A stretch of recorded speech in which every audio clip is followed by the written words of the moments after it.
The year is 1216. Goryeo is still run by a military dictatorship with Che Chung-hon and his family at its helm. Gojong is entering his third year as king. At this time, he didn't wield much power. That same year, fleeing the Mongols, the Khitans invaded Goryeo. They won multiple battles, even reaching the gates of the capital Kaesong and raiding deep into the south. They were finally defeated by allied Mongol Goryeo forces in 1219. Many Khitans were left in Goryeo, and they might be at the origin of the Baekjeong, an untouchable class in Korea. The Baekjeong occupied specific professions like butchery, tanning, basket weaving, and performing executions. In 1225, the Mongol Empire demanded tribute from Goryeo. They sent Chu Kuyu to Goryeo, but he was killed. His death was used by the Mongols as a pretext to invade Goryeo.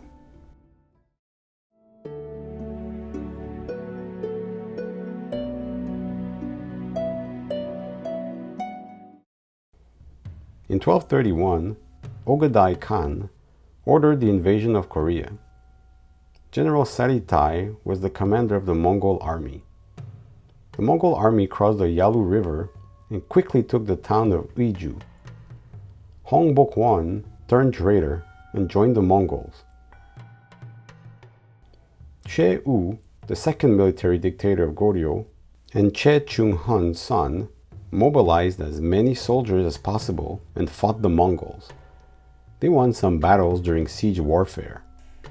Saritai was getting annoyed by this form of warfare and instead used his army's superior mobility to bypass the Goryeo army. He took the capital Kaesong. The Mongol army reached Chungju in the middle of the country, but they were stopped by an army of slaves led by Ji Kwangsu. This battle is famous in Korea. Nonetheless, with the capital fallen, Goryeo was unable to resist any more Mongol invasions, so Goryeo sued for peace. The Mongols' demands were excessive, but Goryeo gave in. It is said that the Mongols demanded 10,000 otter skins, 20,000 horses, 10,000 bolts of silk, and clothing for 1 million soldiers. They also demanded a large number of children and craftsmen. In 1232, General Saritai began withdrawing his main forces to the north. He left 72 Mongol administrators in various cities in northwestern Goryeo. Following this, still in the year 1232, Che U moved the royal court and most of Kaesong's population to Ganghwa Island and started the construction of defenses to prepare for further Mongol threat. King Gojong followed but was not pleased. The Goryeo government ordered the common populace to flee the countryside and go to major cities, mountain citadels, and offshore islands.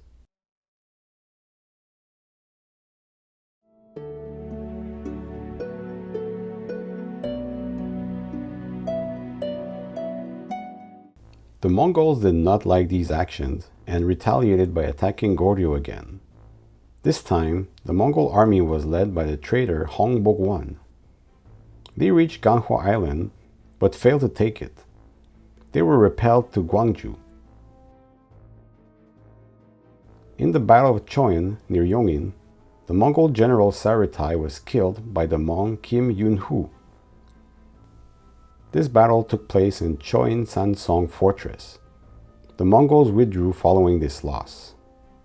The fortress was around 425 meters in circumference. There were about 1,000 refugees and 100 Mong soldiers. The Goryeo government promoted Kim Yun-hu's position for his achievement, but he declined.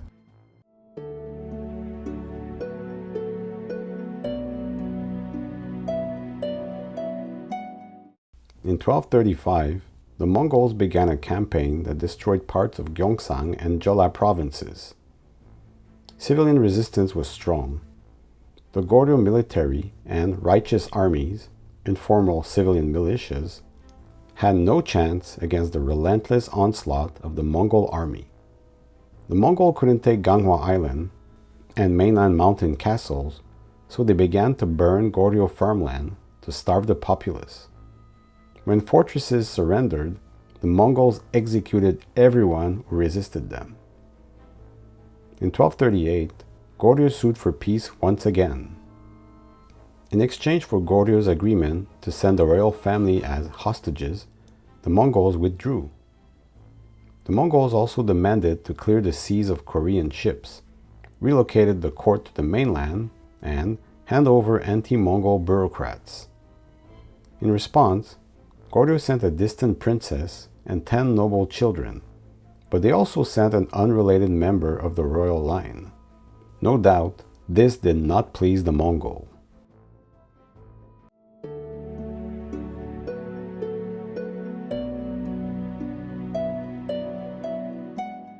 In 1247, the Mongols, growing displeased with Goryeo not agreeing to the previous demands, demanded once more the return of the capital to the mainland and the royal family as hostages.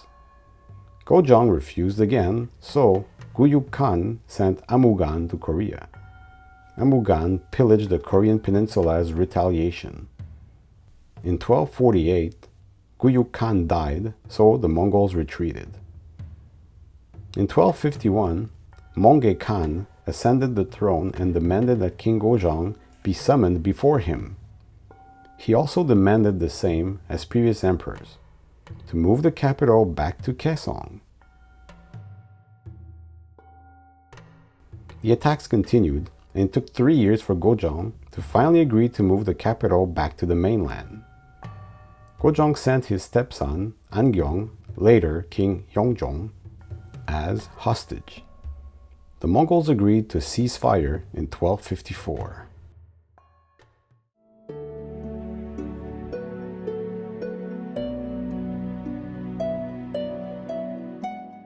Mongol Khan quickly realized that Angyong was not the blood prince of the Goryeo dynasty. For this treachery, the Mongols devastated much of Goryeo and took 206,800 captives.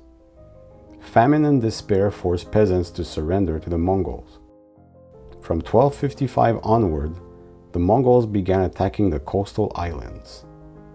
In 1258, King Gojong and Kim Jun staged a counter-coup and assassinated the head of the Che family, Cheui, ending the military dictatorship of the Che family.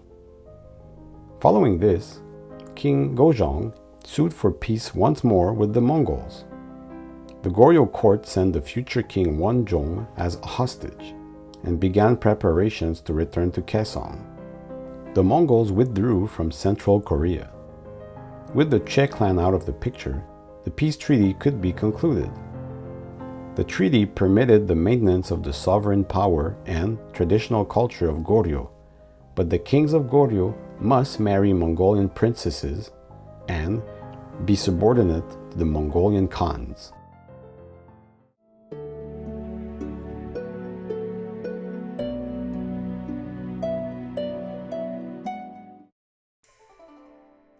Goryeo was in shambles after all these invasions and years of fighting. The Mongols destroyed Hwangryongsa and the first Tripitaka Koreana. After seeing the Goryeo prince concede, Kublai Khan said, "Goryeo is a country that long ago even Tang Taizong personally campaigned against but was unable to defeat. But now the crown prince comes to me. It is the will of heaven." Kim Jun restored the power to the monarchy, but insisted on attacking the Mongols. King Wang Geon was an opponent of this, as well as many scholars. Kim Jun was the son of a slave who betrayed his master, Che Chung-han. It is fitting that Kim Jun ended the Che family by killing Che Ui. Since many were against his plan to attack the Mongols, he gave power to his relatives and corruption grew. It is said that he had bouts of violence with those who opposed him. In 1269, his adopted son, Imyeon, grew envious and assassinated him. Imyeon became the new military leader. He deposed Wang Geon and put Yeongjong on the throne. Wang Geon sought the help of Kublai Khan, who dispatched 3,000 troops to remove the rebels. It was effective, and Wang Geon was made king again for the next 5 years. Beginning with King Wang Geon, Goryeo was a vassal state and compulsory ally of the Mongol Yuan dynasty. Wang Geon was the eldest son of Gojong. The Mongol and Korean rulers were also tied by marriage. King Chung married one of Kublai's daughters. Later, Empress Gi became an empress through her marriage with Ukagatu Khan. Her son, Bilingtu, became a Mongol Khan. Reciprocally, there were a total of 9 Yuan princesses that married into the Goryeo royal family.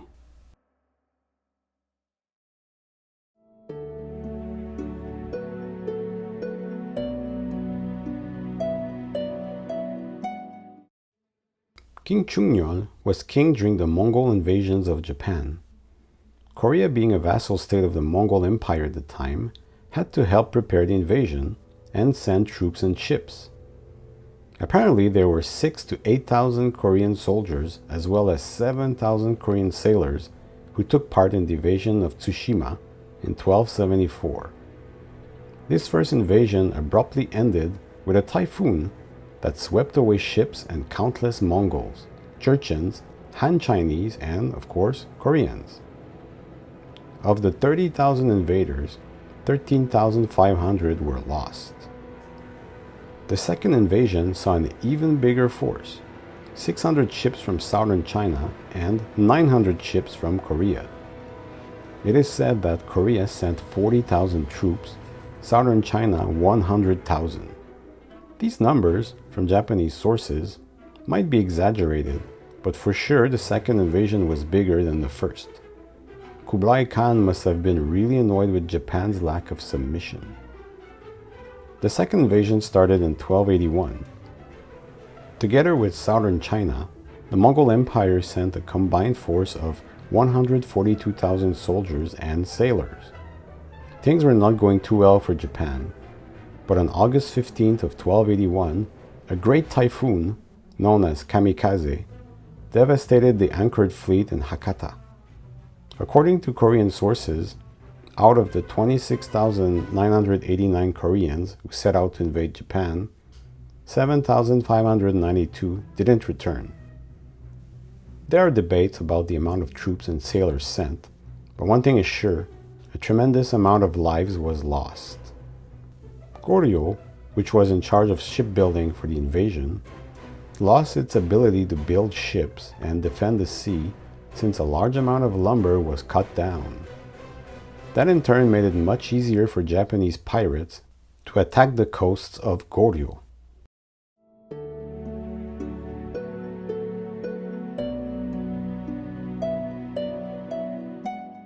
The Mongol officials were offered provisions and sometimes were involved in the affairs of the Goryeo court. Parts of Jeju Island were converted to grazing areas for the Mongol cavalry stationed there. There are remnants of Mongol language left in the Jeju Island dialect. Because the Mongol Empire dominated such vast expanses of land, cultural exchange were encouraged. This includes Buddhist teachings, Korean Neo-Confucianism, Goryeo celadon and lacquerware, and Goryeo literature. At the Mongol court, the Uyghurs were placed over the Koreans because, as Kublai Khan puts it, the Uyghurs surrendered to the Mongols first without resistance. The Mongols extracted from Goryeo gold, silver, cloth, grain, ginseng, and falcons. The following years, starting in 1308, saw many Goryeo kings rise and fall from power.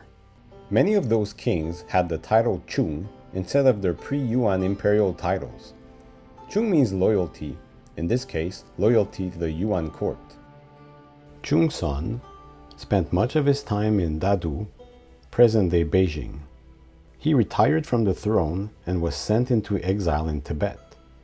He returned to Dadu, where he died in 1325. Chung-suk was the son of Chung-son. Chung-he was the son of Chung-suk. He's remembered in the Goryeo as an abductor, rapist, and killer of women. After his father's death, Chung raped one of his father's concubines. She tried to flee but was imprisoned. A Yuan emissary was informed of the event and dragged Chung to Dadu, where he was executed. Chung Mok was very young, so his mother was assuming the role of regent. It is suspected that he might have died from the Black Death, or bubonic plague. Chung Jong was poisoned. It is suspected that the future king Gongmin was behind this.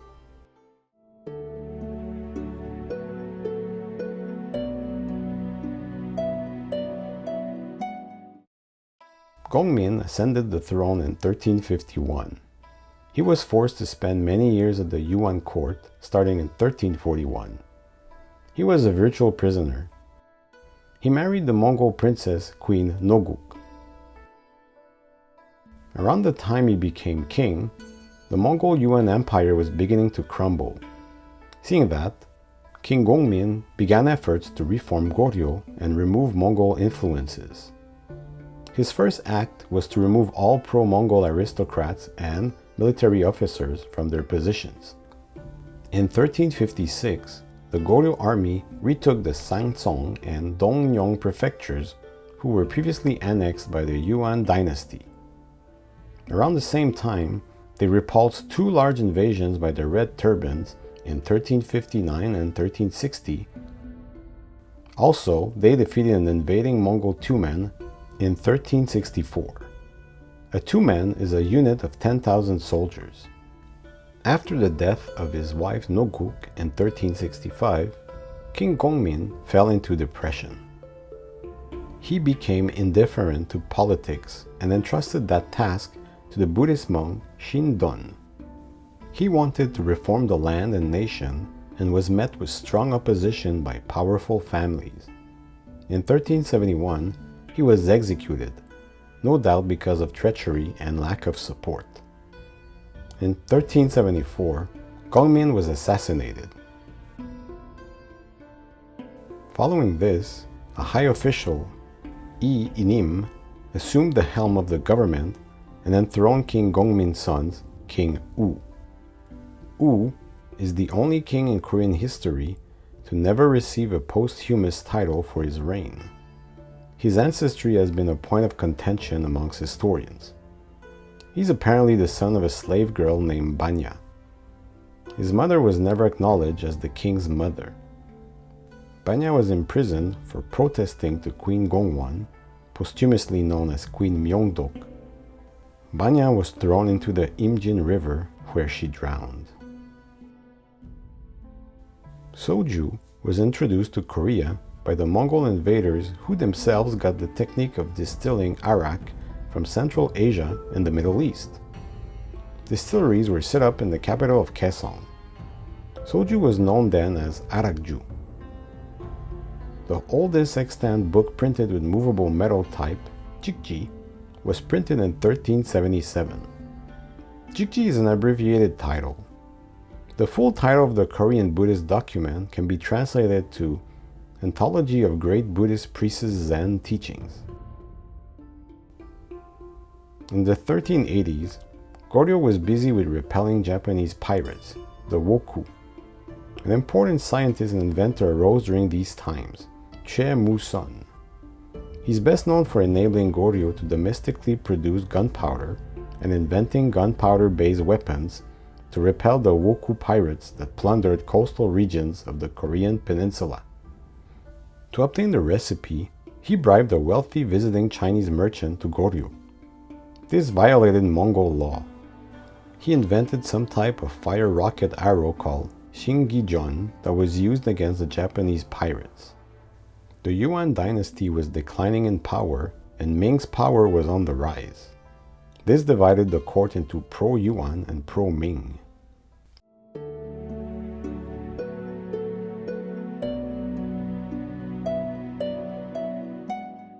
In 1388, King Wu and General Che Yong planned a campaign to invade present-day Liaoning in China. King Wu put General Yi Song-ge in charge, but he stopped at the border and rebelled. The Ming army would have been impossible to defeat, so instead of destroying his own army, Yi Song-ge returned to Kaesong, overpowered the royal court's defenders, and killed General Cheoinsanseong. He put to death the last 3 Goryeo kings, usurped the throne, and established the Joseon Dynasty as King Taejo of Joseon in 1392. King Chung was assassinated at the age of 10. King Gongmin was the final ruler of Goryeo. Finally, I'd like to talk about a prominent Korean scholar official and diplomat during the late Goryeo period, Jung Mong-ju. His pen name was Po-eun. He became a Neo-Confucian teacher.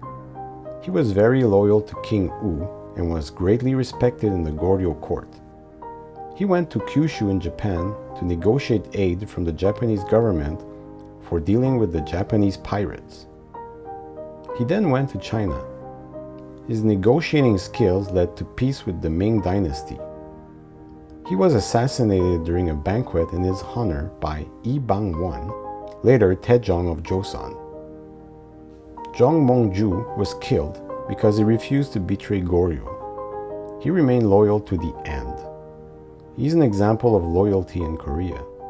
His grave is in Yongin, in Gyeonggi-do Province. The 474-year-old Goryeo dynasty symbolically ended with his death in 1392. Thank you for watching. Don't forget to subscribe and give a thumbs up if you liked it. Stay tuned for more History of Korea videos.